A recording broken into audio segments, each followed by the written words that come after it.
Terus setelah dari situ aku berpikir ternyata puisi itu tidak begitu menyeramkan seperti yang aku pikir sebelumnya. Jadi apa sih yang memotivasi Farin hingga bisa mencapai prestasi yang sangat? Waktu itu teman aku ada yang bisa nyanyi. Terus aku berpikir, dia punya bakat nyanyi ya, kira-kira bakat aku apa? Assalamualaikum warahmatullahi wabarakatuh. Halo Sobat Masapas, ketemu lagi bersama aku Putri Ashifa dalam tema podcast kita hari ini yaitu Sang Inspirator. Nah, podcast kita yaitu bernama Pasedam 117. Kali ini narasumber kita yaitu orangnya yang sangat menginspirasi. Dia cewek, baik, berprestasi. Kita langsung saja, kebetulan dia sudah berada di tempat. Halo Farin. Halo. Gimana kabarnya hari ini? Kalau kabarnya kira-kira nih, kayaknya kalau maghrib ini kita dilanda rindu gitu nggak sih? Insya Allah banget, berat nggak sih? Berat banget. Rindu itu berat kata Dewa. Biar aku aja. Teman-teman, langsung saja kita perkenalan dengan narasumber kita.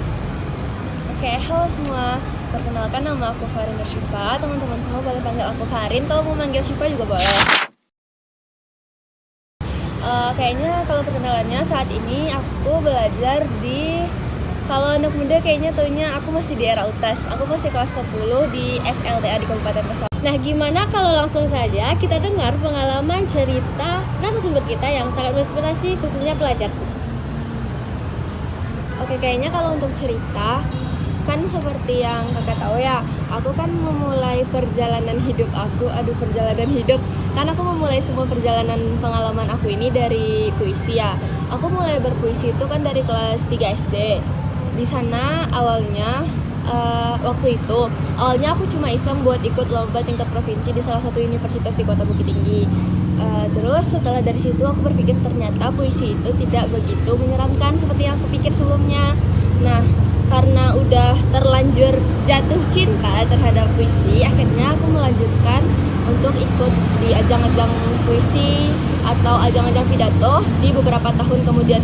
Kayaknya di tahun kelas 3 SD itu aku nggak ikut lagi deh baca lomba baca puisi, aku nggak aktif lagi. Tapi setelah kelas 4 aku udah mulai bisa membagi waktu. Di situ aku udah mulai ikut lagi buat lomba-lomba. Nah, kalau sekarang aku kan aktif di beberapa organisasi dalam atau luar sekolah. Kalau untuk di dunia menulis, kan aku udah punya beberapa buku yang udah dicetak tapi nulis bareng. Ini bisa teman-teman lihat.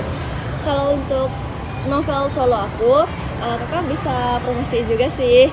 Aku nulis di platform Wattpad.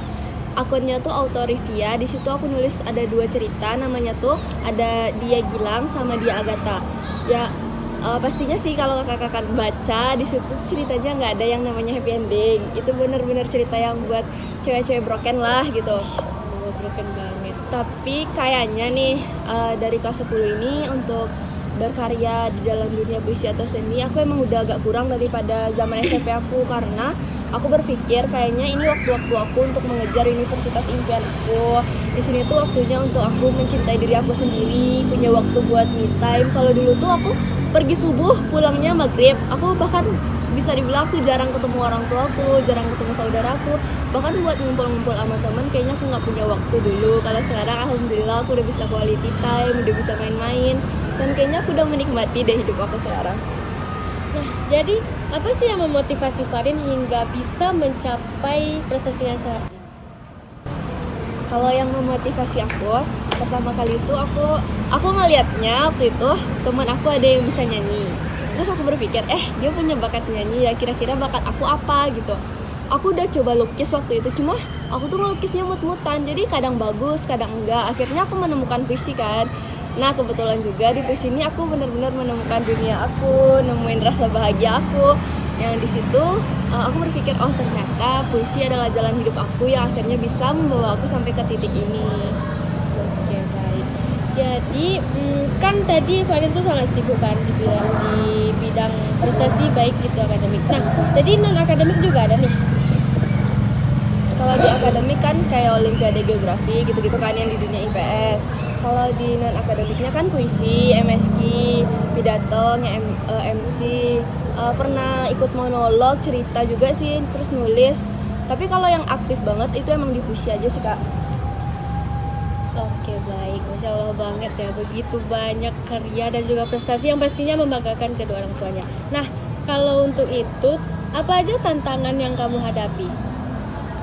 Kalau tantangannya kan, aku mulai karirnya dari kelas 3 SD nih.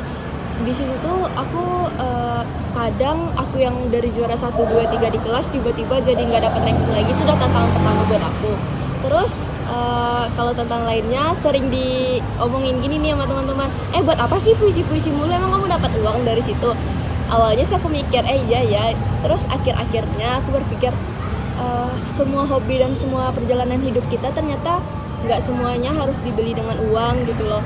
Aku tuh nulis karena aku berpikir kalau seandainya aku meninggal, aku bisa abadi di mata orang-orang kan.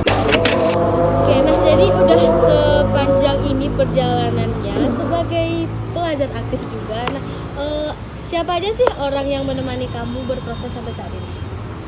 Kalau yang menemani pastinya orang tuaku, para pelatih aku, para keluarganya Gen Z Book House, keluarga aku, pelatih-pelatih aku dari dulu, dari pertama kalinya, terus keluarga besar, teman-teman, sahabat-sahabat aku, terus ada si best partner aku yang bisa support aku sampai hari ini, yang bisa memotivasi, ngebahagiain aku, yang membuat aku lebih berbahagia dan bersenang hati mungkin untuk berkarir gitu. Oke, baik teman-teman, jadi intinya sekaranglah waktu bagi kalian untuk berkarir. Nah, jadi jangan sia-siakan kesempatan apapun itu, karena dari sinilah penentu masa depan kalian sendiri yang akan menyongsong Indonesia kita sendiri di 2045 mendatang. Oke, baik, sekian dari kami. Terima kasih kepada narasumber kita pada hari ini. See you. Wassalamualaikum warahmatullahi wabarakatuh.